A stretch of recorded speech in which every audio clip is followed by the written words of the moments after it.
Mesdames, Messieurs, bonjour. Bienvenue à la revue des grandes unes de ce mercredi. Allons tout de suite en kiosque avec les journaux parus ce matin.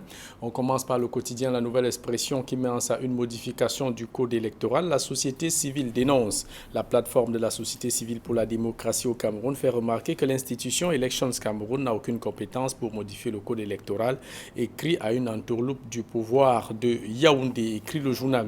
Le journal parle aussi de l'insécurité, les étrangers dans le viseur. Le gouverneur de la région du littoral, Samuel Dieudonné Ivaha Dibois, met en garde tout originaire d'un pays qui sera cité dans les actes de braquage et autres délits sur le territoire camerounais. Il sera évidemment simplement renvoyé dans son pays d'origine. Le journal parle aussi de Maître Tchakounte Patié, le bâtonnier du barreau, décédé au mois de novembre dernier. Le journal dit que le barreau lève donc son veto. Les hommages judiciaires au bâtonnier vont se tenir sur l'esplanade du palais de justice de Yaoundé. On se rappelle que le barreau avait pris la décision de ne pas faire subir ce rituel au bâtonnier décédé. Voilà pour ce qui est donc du quotidien. En nouvelle expression, le journal Le Messager met en sa une en attendant le remaniement. Le gouvernement obèse. L'équipe Diongouté, formé de 65 ministres, 65 membres, est considéré comme l'un des plus pléthoriques du continent. Entre récompenses politiques et efficacité, Paul Biya aura du pain sur la planche pour former la prochaine cuvée. Le journal parle de coronavirus. Le Cameroun se prépare au pire. Le ministre de la Santé publique, Manaouda Malachi, veut anticiper sur l'incident de Covid-19 au cas où la situation s'aggrave, écrit le journal. Le quotidien Mutation, Yaoundé-Simalène, l'autoroute déroute. Le journal a fait donc un reportage dans l'arrondissement de Yaoundé 4 où tout un village est déstructuré, désorganisé par les travaux qui sont en cours sur cette autoroute. Écrit donc le journal, vous découvrirez cet article en page 5 du quotidien Mutation, de même que le journal parle aussi de code électoral, le diagnostic de Hilaire Kamga qui indique clairement que selon l'article 22 de la loi, Elections Cameroun n'a pas compétence à porter un amendement que ce soit au code électoral. Il demande au président de la République de mettre en place une commission plurisectorielle, de pluriacteurs pour réfléchir sur la mise sur pied d'un code électoral consensuel pour les échéances électorales à venir, écrit le journal. Émergence doit la saisie de 6 000 bouteilles de gaz dans un réseau de siphonnage. Ils ont été interpellés par la police sur dénonciation, évidemment sur une dénonciation des services du ministère du Commerce du département du Vouri. Le journal Le Repère parle ici de reprise des championnats Mouele Kombinargue Paul Biya, le ministre des Sports, plus d'un mois après avoir été instruit de mettre les ressources financières et les stades à la disposition de la Fédération camerounaise de football en vue de la reprise des championnats nationaux. Le ministre des Sports et de l'Éducation physique ne s'est toujours pas exécuté, s'indique le journal. Le quotidien Cameroun Tribune parle de l'an 1 des exécutifs municipaux. Premier bilan, écrit donc le journal, les maires élus en février 2020 dans les communautés urbaines et les communes d'arrondissement bouclent leur première année à la tête de leur municipalité, occasion d'évaluer les actions dans un nouvel environnement mis en place par le Code général des collectivités territoriales décentralisées, mais aussi dans un contexte marqué par les rigueurs de la crise sanitaire. Le focus sur cette actualité, c'est de la page 7 à la page 11 du quotidien Cameroun Tribune. Le journal Le Quotidien L'économie met en sa une Faustin Dingana, le directeur délégué de la régie du terminal à conteneurs du port autonome de Douala, demande donc cette information selon laquelle le terminal à conteneurs serait engorgé de marchandises. Il présentait évidemment le bilan des activités 2020 et apporter des éclairages sur quelques faits d'actualité liés à la structure qu'il dirige, de même que le journal parle de l'Union européenne qui met en garde le Cameroun contre la pêche illicite. Diapason, objectif du millénaire pour le développement, le Cameroun angoisse l'UNESCO. Le journal indique que 80% des structures de formation sont détenues par les privés qui présentent des fortunes diverses entre excellence et médiocrité. Satiroma Bakari, ministre de l'Emploi et de la Formation professionnelle, ne se dédouane pas. Le journal vous invite à lire la réaction des apprenants en page 4. Et puis, le journal satirique Le Popoli parle de Douala, sang et violence sur le pont du Vouri. Le journal indique qu'un camion de la gendarmerie nationale sortant du sud-ouest, roulant à tombeau ouvert, est venu emboutir une moto ayant à son bord 2 passagers. Le conducteur, évidemment, le plus amusant dans l'affaire, c'est que les gendarmes se sont arrêtés et les passants qui tentaient de filmer les scènes ont simplement vu leur téléphone portable arraché et détruit. Évidemment, sur la caricature, ce gendarme qui dit à un passant: posez ces bêtises, on casse. Ce sont vos vidéos-là qui alertent nos patrons, écrit le journal Le Popoli. Le journal L'Étendard parle de politique. Le journal parle des 5 péchés capitaux du renouveau, que vous lirez d'ailleurs dans les colonnes. Il parle de la dilapidation des biens publics, l'enrichissement, l'inertie, le laxisme qui ont caractérisé, selon le journal Étendard, sont là les péchés capitaux du renouveau. Écrit donc le journal. Pour finir cette revue de presse avec l'œil du Sahel qui parle de Minganga, Covid-19, les réfractaires aux mesures barrières interpellés.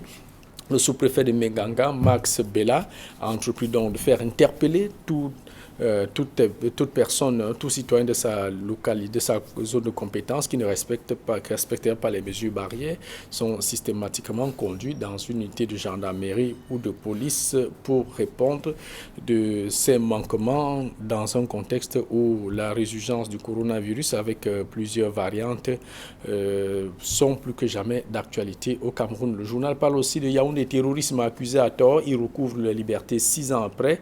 Il s'agit d'un jeune réparateur de motocyclettes de la région de l'extrême nord. Il avait été interpellé en 2015 à Maroua, conduit à la DGRE, puis au CED et au tribunal militaire, pour qu'à la fin, le tribunal militaire découvre que sa procédure d'audition n'avait pas été réalisée dans les meilleures conditions, sachant que ce dernier ne s'exprimant pas en français. Et le défaut d'interprète a permis de reprendre toute la procédure. Entre-temps, il n'a pas été libéré. C'est finalement en 2021 qu'il est libéré. C'est évidemment pour faire, au bénéfice du doute, a indiqué le tribunal militaire, mais entre-temps, il aura passé 6 ans en prison. Voilà pour ce qui est dans la revue de presse de ce matin. Place à présent avec nos invités du mercredi. Idriss Lisson, bonjour, bienvenue à la revue des Grandes Unes. Bonjour Jean-Paul. Évidemment avec l'actualité qui vous a marqué. Bonjour Jean-Paul, bonjour à tous les téléspectateurs. Et c'est ces citoyens qui a passé 6 ans du côté Jean-Paul du tribunal militaire de Yaoundé, qui est parti de Maroua et s'est retrouvé... Sans dire au revoir. Il s'est retrouvé au tribunal militaire en passant, vous l'avez si bien dit, au CED et à la DGRE pour que le 5 février dernier, qu'on le relaxe pour bénéfice du doute, vous savez. Ils sont nombreux comme ça, Jean-Paul, des citoyens qui sont en prison, que ce soit à Newbel, que ce soit au tribunal militaire, que ce soit en Kondengi, et que sais-je, qui sont là-bas et pas de procès, de procédures complètement noyées. Et on peut citer une multitude d'affaires comme cela. Donc il semble que la meilleure manière de noyer les affaires aujourd'hui, c'est... bâcler l'enquête préliminaire. Oui, et vous faire traîner à la prison pour rien, pour que même on vienne vous libérer 10 ans, 8 ans, 6 ans plus tard. C'est-à-dire que ça, et c'est très bien et très beau de dire bénéfice du doute. Bon. Mais on aura perdu, ce jeune homme par exemple, aura perdu 6 ans. Je vous dis qu'ils sont nombreux, il y en a qui sont liés à 1 an, 3 ans, 5 ans, 10 ans. Dans les jours, vous allez parfois pour des affaires banales. À Newbel, des affaires où ils ne sont même pas concernés. Oui, ils ne sont pas concernés, je vous assure. Et la société civile dénonce ce type de choses tous les jours. Et il y en a encore dans nos prisons. Donc, c'est cette actualité qui me touche. Bon, Dieu merci, ce monsieur a retrouvé son garage à Maroua. C'est déjà une bonne chose. Vivement qu'il soit sorti de là en bonne santé. Presse Aristide Gakam, bonjour et bienvenue à la revue des Grandes Unes. Bonjour Jean-Paul, bonjour à Idriss Lisson, bonjour aux très nombreux téléspectateurs d'Equinox. Pas très en forme ce matin? Mais écoutez, je suis parti de l'Ouest le week-end avec la flopée des deuils et j'ai fait un détour par Yaoundé. Et vous pouvez comprendre la fatigue que je peux ressentir. Mais écoutez, je suis debout. L'actualité qui m'a marqué, c'est Ça ne fait pas 30 secondes que je l'ai vécu. C'est tout juste en bas de l'immeuble siège d'Equinox. Un groupe de mototaxis même qui ont assiégé l'entrée de l'immeuble Equinox tout à l'heure en dénonçant le fait qu'on leur demande beaucoup de pièces, environ 70 000 francs CFA pour ce qui constitue les pièces, et que, curieusement, ils sont interpellés par leurs propres membres, je présume les membres du syndicat, qui leur demandent de payer les pièces. J'ai dû leur dire que vous faites un métier, c'est votre métier, et lorsqu'on fait des métiers, l'État doit tirer un tout petit peu de ce métier, notamment vous devez payer des pièces, payer des taxes, c'est normal qu'on vous le demande. Et ces jeunes hommes et ses parents de me dire qu'ils n'ont pas eu un moment de sensibilisation, qu'ils viennent à Equinox pour qu'Equinox puisse plaider sur le fait qu'on leur donne le temps pour qu'ils payent les pièces. Ben, je voulais leur dire à mes chers frères et sœurs qui pratiquent ce métier que c'est un métier. L'État en a décidé comme ça. Ici, ils sont engagés, ils nourrissent leur famille à partir de ça. Il faudrait qu'ils payent les taxes. Maintenant, si c'est un plaidoyer pour dire qu'on leur donne le temps, qu'on donne le temps de la sensibilisation, oui, je peux être ici le porte-voix en disant qu'il faut sensibiliser au maximum pour que ces Camerounais puissent savoir ce qu'ils doivent payer à l'État, peut-être leur donner du temps, mais ils doivent payer les pièces. Oui, mais tout au moins en début d'année, chaque citoyen doit savoir que c'est le moment propice pour procéder à des contrôles. Nous sommes au mois de février, ça fait quand même 2 mois. Donc, voilà. Donc en tout cas, votre cause est entendue, la cause est entendue, Prince Aristide Ngekaba. On espère bien que ceux qui sont en charge de gérer ces affaires prendront cela en compte ou pas. En tout cas, ce n'est pas de notre responsabilité. Idriss Lissom, revenons sur ce cas quand même, qu'un citoyen soit interpellé et on lui reproche d'être complice, reproche complicité de terrorisme.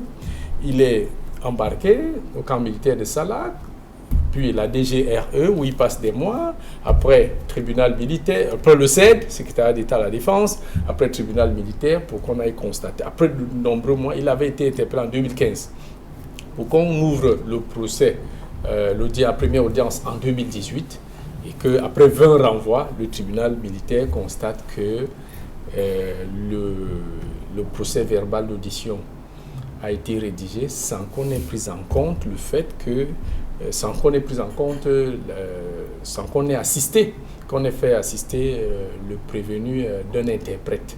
Est-ce que, Idriss, quand on regarde, est-ce qu'il n'est pas aussi, l'heure n'est pas aussi venue pour que ceux qui commettent de pareils gaffes, vous vous rappelez ce qui s'est passé dans le Noun, est-ce qu'il l'heure n'est pas venue pour que ceux qui commettent aussi des pareils gaffes dans la défaillance des relations des PV ou des auditions soient aussi sanctionnés? Oui, Jean-Paul, il faut dire que c'est 3 ans après, c'est en 2018 qu'on constate pendant cette audience, 3 ans après qu'il ait fait le tour, comme vous l'avez si bien expliqué, qu'on constate qu'il y a en fait, la défense démontre qu'il y a eu une audition où il parlait en foufoudé, il parlait à sa langue et personne. Il n'y avait pas un traducteur. Et on lui a fait signer. C'était un langage de sourds. Vraiment, vous comprenez? On fait signer un PV d'audition à quelqu'un qui parlait dans une langue nationale et l'enquêteur ne comprenait que dalle de cette langue. C'est un peu un procès kafkaïen. C'est-à-dire que quelqu'un est suspecté, c'est la moindre des choses. C'est-à-dire qu'il faut être sérieux dans ce que nous faisons. Et ça, c'est un problème dans notre environnement, Jean-Paul. Quand vous faites votre travail, faites-le bien. C'est-à-dire que vous êtes un enquêteur, il y a un suspect. Là, qu'est-ce que ça a coûté au niveau de Salak à Maroua, au niveau de trouver un interprète qui puisse traduire ce que le prisonnier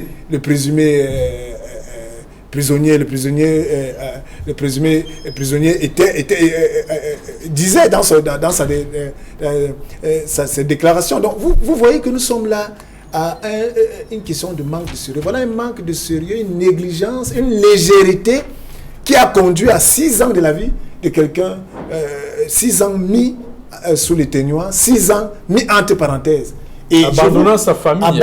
Mais vous parlez de sa famille, c'est bien, mais vous posez-vous la question, comment a vécu sa famille pendant ces 6 ans? Et lui-même en prison.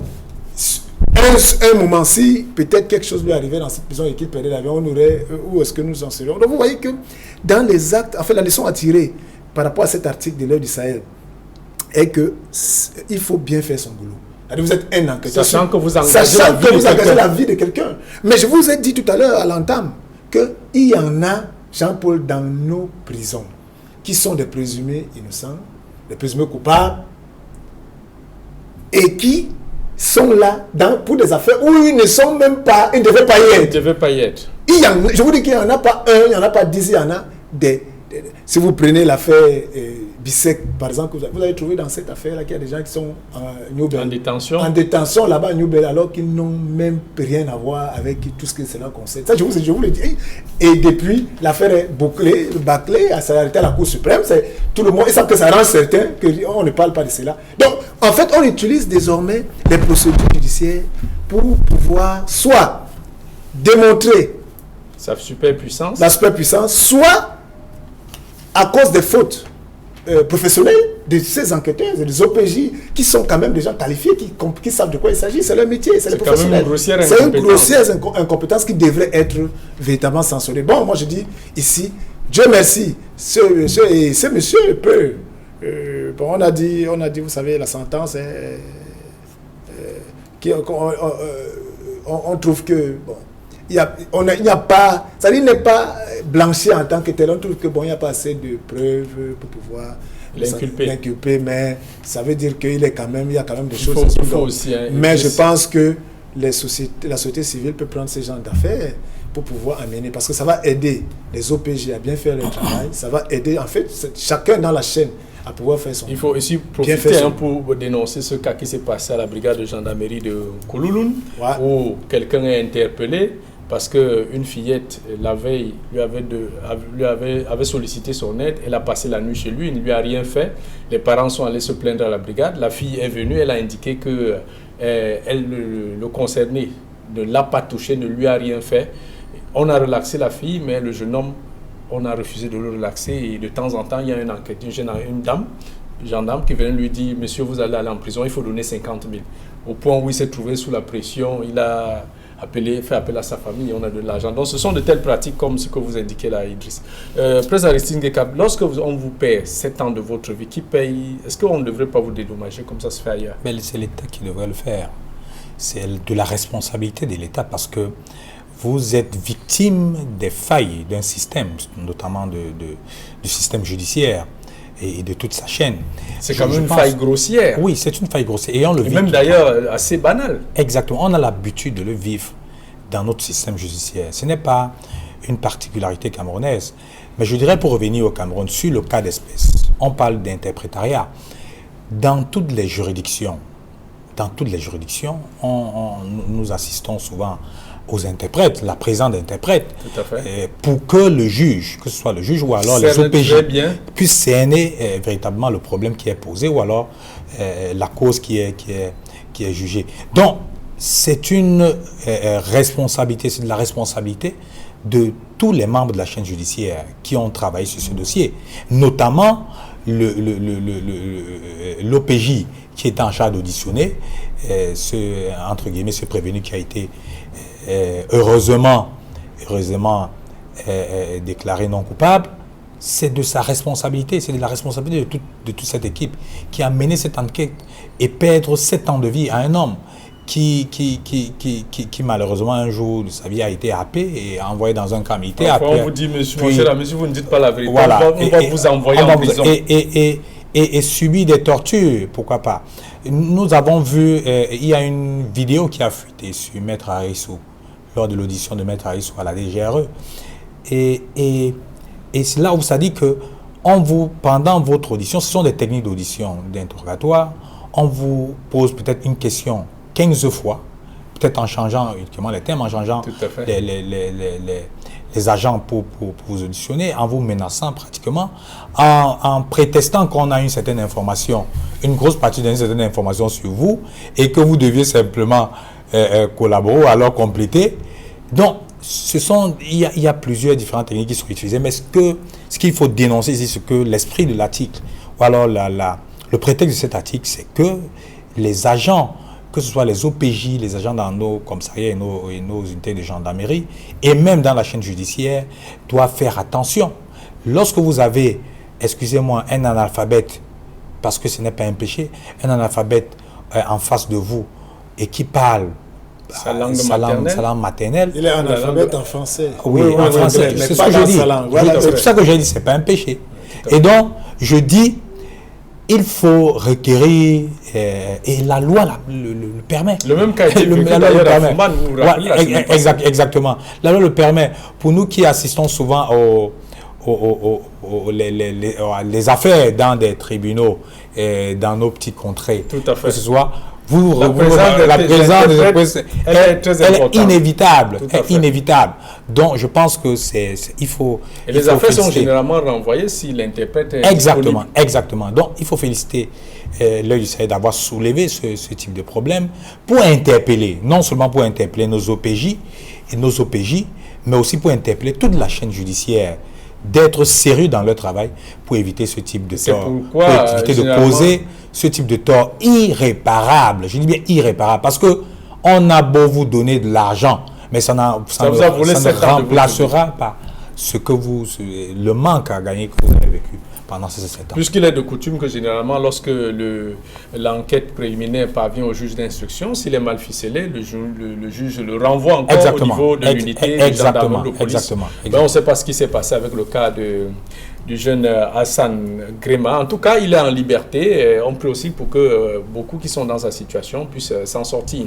Deuxième sujet qui nous intéresse, c'est bien cette insécurité dans la ville de Douala. Idriss, le gouverneur de la région du littoral, Samuel Dieudonné Ibarra-Dubois, que nous saluons au passage, a réuni les syndicats des mototaxis pour mettre en garde les étrangers, tout étranger opérant dans ce secteur d'activité qui se retrouverait impliqué dans un braquage, agression ou un meurtre. La sanction sera de vous convoyer vers votre pays. Idriss, est-ce que un citoyen, disons un citoyen du monde, un citoyen africain, qui se retrouve au Cameroun, est-ce que la meilleure sanction pour quelqu'un qui a participé à un acte de braquage, un acte de meurtre, c'est de le renvoyer dans son pays, pendant que les Camerounais aussi ailleurs qui commettent de pareils actes sont simplement envoyés en prison?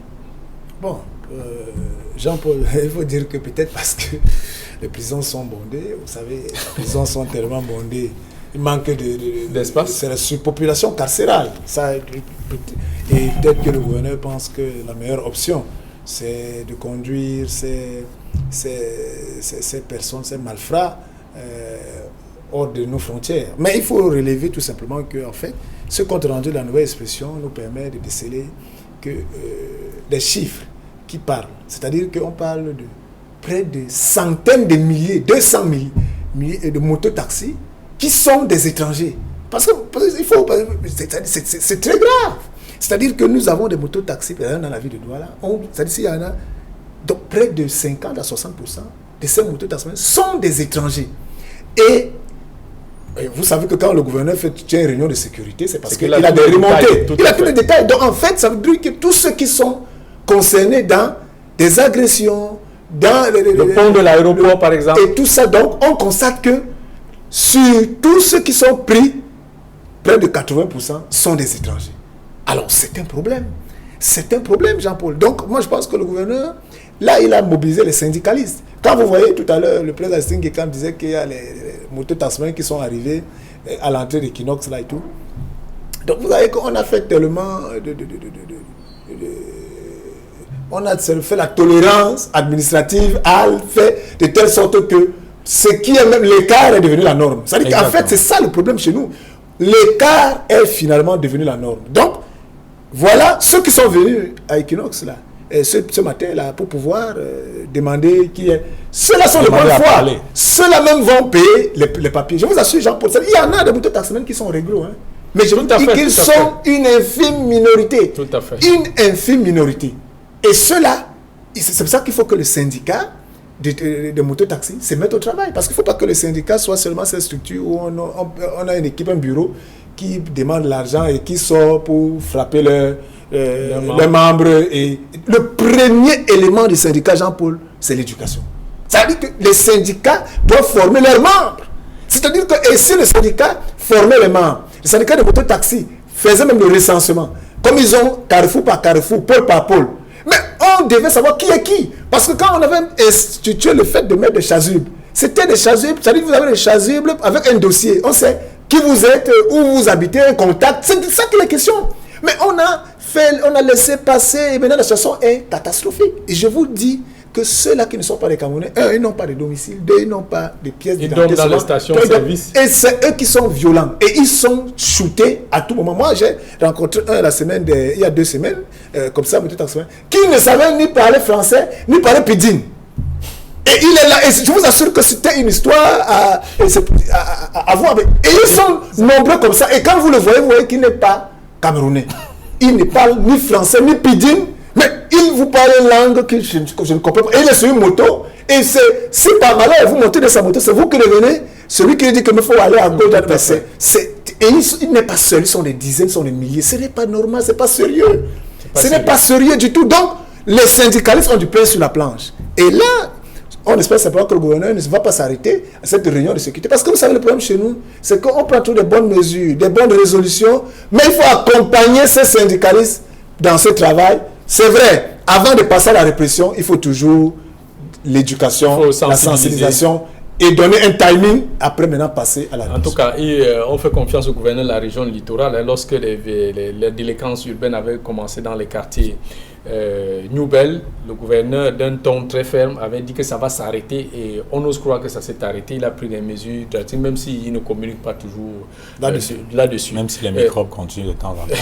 Bon, les microbes, c'est un autre phénomène. En tout cas, Presse Aristide Ngekam, est-ce que sur cette affaire de moto-taximen, on a lu la réaction de certains présidents de syndicats qui indiquent que la faute au gouvernement, comment des gens peuvent-ils se retrouver sur des motos sans pièces, même d'identification? On trouve certains qui ont des pièces d'identité camerounaises. Comment ont-ils fait pour les avoir? Mais la faute de façon globale revient à la délégation générale de la Sûreté nationale. La deuxième, c'est-à-dire que s'il faut établir les responsabilités, c'est la police des frontières. Exactement, c'est la police des frontières. La police des frontières. Pour être plus concret, qui doit identifier les gens? C'est la police. C'est la police qui mène à l'identification. S'il y a des fausses identités, la responsabilité à qui? Aux agents identificateurs. Qui sont? Surtout qu'on ne comprend pas, Presse Aristide, comment, par exemple, que ce soit centrafricain, tchadien ou malien, comment ils partent de leur pays, traversent tous les postes de contrôle qu'on a et parviennent au Cameroun. Ben, ils arrivent. Moi, je pense qu'ils arrivent. Je ne dirais pas que nous vivons dans un monde planétaire qui n'est pas clos, où des gens doivent se déplacer. Les gens, c'est comme les Camerounais se déplacent ici pour l'Europe ou alors pour Libreville ou bien pour... on a connu en Guinée à un moment pour chercher fortune. Nous ne devrons pas empêcher ses frères de venir ici pour chercher le bonheur ou alors pour chercher fortune. Mais lorsque vous allez dans un pays, rassurez-vous que vous devez être en règle. C'est indéniable pour tout le monde. Pour tout le monde. Et qui doit faire ce travail? Je dis bien, c'est la police. C'est la police qui se rassure que vous avez payé votre carte de séjour. Lorsqu'on vous interpelle, on vous amène. Si vous allez, je ne dirais pas que la police ne fait pas totalement. On a vu ça au Cameroun comme dans d'autres pays africains. Non, peut-être parce que vous n'y allez pas souvent. Si vous allez à l'immigration là à Bonandio, pour ce qui est de Douala, vous ne manquerez pas de voir un étranger, entre guillemets, qu'on a interpellé là-bas et qui est en train de dire un peu d'abec pour qu'on puisse le laisser. Parce que pour la plupart ne payent pas les cartes de séjour. La plupart. Idriss l'a dit tout à l'heure, vous retrouvez les mototaximens. Je ne voudrais pas citer un pays ici pour stigmatiser les uns et les autres, mais c'est une réalité. C'est une réalité. Qui sont sur les motos, qui vivent là en plein aqua, qui vivent là au marché Congo, qui vivent là à Mbopi, qui ne payent, qui n'ont ni carte de séjour, de plus qui ne sont pas identifiables, mais qui sont sur les motos. Sur les motos. Donc, la responsabilité à la police de faire son travail pour extirper avant que cela n'aille se retrouver dans un secteur donné, comme le secteur des mototaxis. Donc, l'interpellation ici de dire, je pense que le gouverneur a voulu envoyer un signal, a voulu faire de la com, en menaçant un peu, en disant, si on vous arrête, ce n'est pas la peine pour la prison, vous allez rentrer chez vous. Non, il menace pour de vrai. Hein, oui, je dis oui. Je dis, il est allé fort pour dire ce que vous faites, ce que vous causez comme dégâts ici n'est pas tolérable. Et par conséquent, je vais aller plus loin. C'est-à-dire que je ne vous garderai pas ici, je vais vous renvoyer chez vous. Donc, dans tous les pays du monde, je n'encouragerai pas, je vous le dis, qu'un Camerounais se déplaça pour aller dans un pays et ne paye pas les pièces. Non seulement il ne paye pas, il pose des actes. Je n'encouragerai jamais ça. Comme je n'encouragerai pas mes frères étrangers qui sont ici. Je ne pourrais pas encourager ceux qui viennent ici, qui sont là avec nous, mais qui ne payent pas des taxes ou des pièces. Des pièces régies par la loi camerounaise. Donc, je dis dans le secteur des motos, ils disent non, Idriss, les syndicats s'organisent de mieux en mieux. Et vous verrez, ceux qui ont des chasubles, on vous marquerez la Carrefour Moncam, vous marquerez la Ndokoti, ainsi de suite. Ils s'organisent de plus en plus. Mais il y a toujours des brebis galeuses. Et je vous l'ai dit en entame de cette émission que ceux qui étaient en bas là, vous disent, oui, ce sont nos membres même. Je dis, mais c'est bien, puisque ce sont vos membres. Parce que le gouvernement a l'habitude de dire quoi? Il faut extirper le mauvais grain parmi vous-même. Et c'est ce que le syndicat fait, accompagné des forces de maintien de l'ordre. Donc mes frères, payez les pièces, payez vos pièces, dénoncez les bandits qui sont parmi vous, dénoncez les bandits qui sont parmi vous, sinon vous porterez tous le chapeau. Tout le chapeau. Idriss, pour sortir de cette émission, on va parler de la modification. Je voudrais juste dire une petite chose. Oui, que dans cette opération, Jean-Paul, que le gouverneur ouvre aussi l'œil auprès des forces de maintien de l'ordre. Vous savez qu'au Cameroun, tout problème est une source de corruption. Parce que vous savez, quand vous voyez ces gens-là, peut-être même que les policiers les connaissent même tous, mais quand ils les attrapent, ces jeunes hommes sortent 1000 francs, ils laissent 2000, c'est devenu des sources. Et pour eux, ils entretiennent ces groupuscules de gens qui n'ont aucune pièce au cœur parce qu'ils arnaquent, parce que c'est des sources d'arnaque. Donc, il faut aussi contrôler de ce côté. Tout à fait. Idriss, vous gardez la parole. Modification du code électoral, la société civile, cette annonce de l'ECAM à faire des amendements sur le code électoral, la loi n'autorise pas l'ECAM. Est-ce que ce cri de la société civile sera entendu? Non, mais la société civile est dans son bon droit. C'est du bon droit. Lorsqu'on a suivi cette information, cette note interne de l'ECAM qui a fuité comme d'habitude et qui s'est retrouvée sur les réseaux sociaux, il est tout à fait normal, logique que la société civile est dans la nouvelle expression. Quand on lit, Dr Elekam Gaki fait cette tribune assez claire qui ressort le fait que ce code électoral qui a été contesté dès le premier jour où cette loi a été votée, et il dit bien dans ce texte que c'était un ramassis des textes et tout ça qui a été fait et qui même avant d'être mis en œuvre a été révisé. Vous imaginez, un code est voté, il n'est pas encore mis en œuvre, on le révise et il est une source problématique aujourd'hui. Donc moi je dis, la société civile est dans son bon droit, elle fait son job. Cette information a fuité, elle relève ce que dit les textes. Mais maintenant, est-ce que cette activité de l'ECAM n'est pas dans le processus de préparer le conseil électoral? Vous savez, le conseil électoral, c'est le board. Ils sont en haut. Mais peut-être ils veulent prendre des éléments de ceux qui sont sur le terrain, les différences qu'ils ont pour ressortir cela. Et peut-être que, je vous ai dit, c'est un travail interne. On ne devrait pas toujours regarder d'un mauvais œil. C'est un travail interne. Mais l'ECAM précise que cette affaire, il faudrait qu'on mette les parties prenantes ensemble pour qu'ils sortent quand même un document consensuel. Ça permettrait de résoudre au moins 70% des problèmes. Je pense que, excusez-moi, il est allé plus loin. Il n'a pas raison. Parce que vous avez tout fait de dire que c'est un document interne. Ça se fait, ça s'est toujours fait. Que ce soit à l'ONEL 1, ONEL 2 et les Camjou. Ça s'est toujours fait. Et vous voyez, c'est la conséquence où lorsqu'un document fuite sur les réseaux sociaux, que ça peut prêter à confusion. Ça s'est toujours fait. Et beaucoup de gens ne savent pas. Et c'est là où je ne suis pas d'accord avec Hilaire. Qui connaît les pratiques de l'organisation de l'entreprise, en fait, de l'institution qui organise les élections au Cameroun, qui le connaît très bien.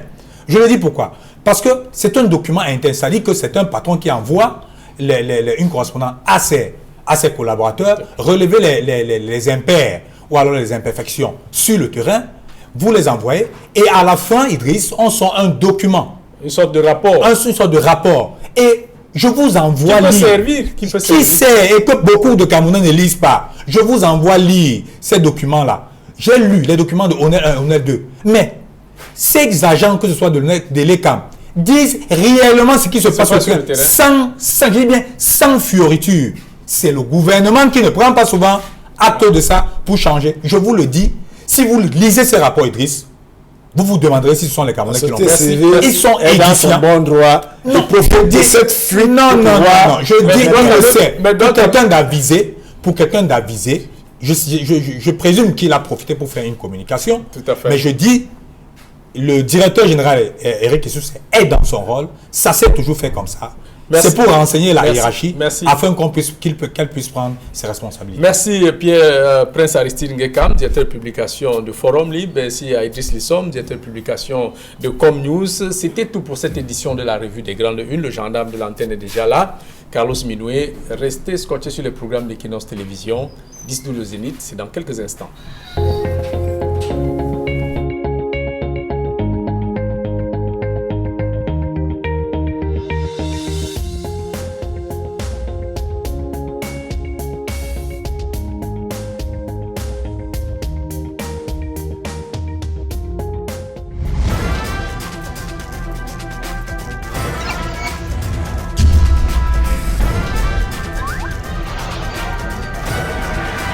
Equinox Télévision, au-delà de l'image, nous rendons compte.